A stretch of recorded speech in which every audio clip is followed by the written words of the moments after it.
Hi everyone. Now I'm going to explain why the Lydian circle skips C sharp or D flat. That's a very important question. Many people have been asking that question on the web. Well, first of all, before understanding why Russell skips C sharp, we should understand how the circle of fifth works. There are certain things we should know about the circle of fifth. What we call the circle of fifths really is also the chromatic circle. We can change it into the chromatic circle, as you can see. And when we change it into the chromatic circle, then we'll be able to observe certain things. We'll observe that the note which we used to call C sharp or D flat, the one which the Lydian theory skips, is actually the position of G. And this G is G Lydian. And if you look right opposite the G on the other side, you see the C sharp, right opposite each other. So that C sharp, it belongs to the key of G and not to the key of C. So then there are certain things you should know too about the circle of fifths, that we have certain, as you can see there, we have the north, south, east, west. So you should consider this circle as it works like a compass. It's like a compass, and you know a compass always points to north, right? So there we can see in the north we have C, and now in the south we have F sharp, and this kind of position will never change. It doesn't matter how you turn the clock. The note at the top will be the north, and the note at the bottom will be the south. There are other things you should know, that the four red points you're seeing, that's C, D sharp, F sharp, A, these are where we permanently find the diminished seventh chords. It doesn't matter which way you turn it or which note you start with. If you follow the same or the order of the notes, like east, west, north, south, or 1, 2, 3, 4, or whatever, you get diminished chords at those points. So that's very important, which means that the notes opposite these diminished points are Lydians and not Ionians, not regular major. Then, of course, there are certain things, other things we should know, that the circle is made of two halves. On the left, you can see we have from C to F sharp. Now, these notes form the main scale of the Lydian scale. On the other side, the notes going upwards clockwise form the Lydian scale too, but going downwards form the Locrian scale, as we can see. So that's how it works. Clockwise Lydian, it doesn't matter which note you start with until you get to 12 o'clock. But if you are going counterclockwise or anti-clockwise, then any note you start with, if you put all these notes in an alphabetical order, it will give you Locrian. Once you know that about the chromatic scale, then observe again the chromatic scale. Then you see that if we take this scale and we superimpose it upon the the circle or fifth scale, then we'll get what we are seeing. And then if you observe, you will see that according to the chromatic scale, where D flat used to be, or where we find D flat in the chromatic circle, we find that we have G. And if you look right opposite G, we cross the circle, you'll find C sharp or D flat. It's like they've changed position. So, which means it's the same. We'll have G, Lydian, but then we'll have C sharp or D flat Locrian, which is the sharp 4 of G, right? So once you understand that the position, the notes have multiple positions according to their context, you can see here that C Lydian is in blue, but then you can see C sharp or D flat is in green, right? And it leads to G flat Lydian, right? So it is not in the key of C Lydian. It is in the key of G Lydian or D Ionian, which is the regular D major scale.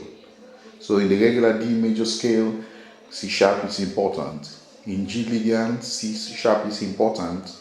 But in C Lydian, C sharp is the last note. This is the least important, as we will see later on.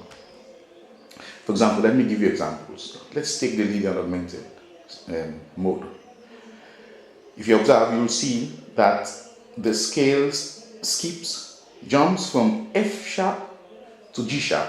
It's like the scale needs G sharp more than the note in question, which is C sharp or D flat. Right?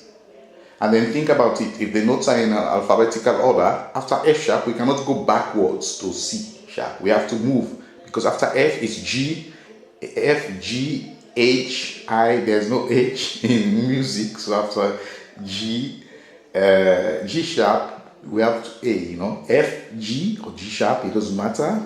But alphabetically, we're going to go from F or F sharp to neither D flat nor C sharp. Just think about it. That's so. For example, we have to bypass the C sharp to accommodate G sharp. As you can see, if we want to build the augmented chord, we need the notes C, E, G sharp. C, E, G is C major, normal major, C type. But C, E, G sharp is the sharp 5, because G is the fifth, sharp 5, the augmented fifth. That's why it's called augmented. You have to bypass, as you can see. You jump from E, you ignore the notes because it's not about picking up notes. You have to pick up the notes for a certain purpose. Here we can see all the notes in the Lydian augmented scale. They are all marked, as you can see. And if we change these marks to a kind of, we join all the notes with lines, then we'll have this kind of pattern. The next scale which bypasses the C sharp or D flat is the whole tone scale, or the auxiliary diminished scale. As you can see, the notes in red are the notes of the whole tone scale. The whole tone scale contains only 6 notes. Right? So 3 on one side, 3 on the other side.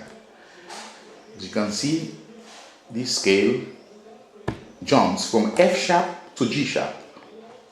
F sharp to G sharp. So we'll begin to see that G sharp is really important. And if we join all the points of the notes of the auxiliary augmented scale or the whole tone scale will have a pattern like this. Very symmetrical and beautiful to see. I chose this image. I'd like to thank whoever uploaded this image. It's beautiful, and it gives the scale a kind of magic, with the yin and yang sign. For me, it represents the vertical and horizontal gravity, etc., etc. Then another example, auxiliary diminished scale. The auxiliary diminished scale, as you can see, jumps from F sharp to G sharp again. See, so G sharp is really important. F sharp to G sharp. Nothing is, we cannot go backwards, just as in the other cases. These are all the notes of the auxiliary diminished scale.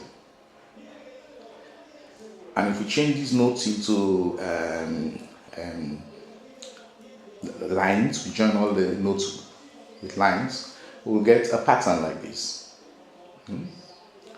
A pattern like this.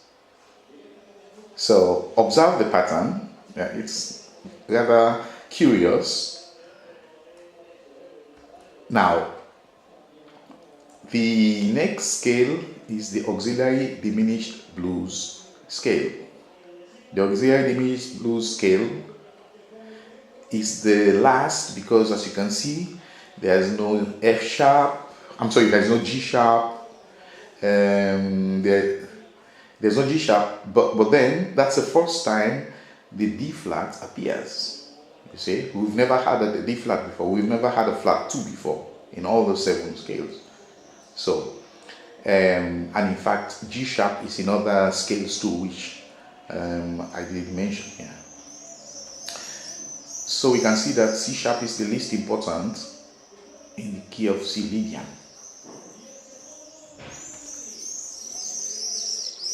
And if we join all the lines together, we'll have a pattern like this. If you observe the clock has tilted, see? Has tilted. So, so the idea is we need to understand how the circle of fifth works, how the chromatic circle works through observation and just testing, just playing around. Then we'll be able to get to the natural answer of why this scale skips the D flat.